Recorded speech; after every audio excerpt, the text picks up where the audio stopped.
ଗାଁର ଜଣେ ମଣିଷ ବହୁ କଷ୍ଟରେ ଶ୍ରମ କରି ଚାଷ କରେ ଏବଂ ତାର ପରିବାର ପୋଷଣ କରେ।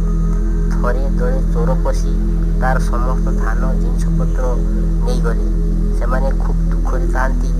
ଗୃହସ୍ୱାମୀର ପୁଅ ଭଲ ପାଠ ପଢ଼ୁଥାଏ।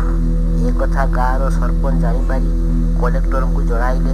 ସେଉଠୁ କଲେକ୍ଟର ପିଲାଟିକୁ ଅଫିସରେ ଗୋଟିଏ ବଡ଼ କିରାଣୀ ଚାକିରି ଦେଲେ।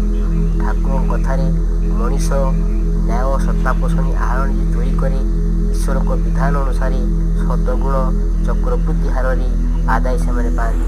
ଯିଏ ଚୋରି କରେ ସେ ଦୁର୍ଦ୍ଦମ ଶାସ୍ତି ତାକୁ ଅପଳାପ କ୍ଷୁଧାରେ ନିଷ୍ପେଷିତ କରେ।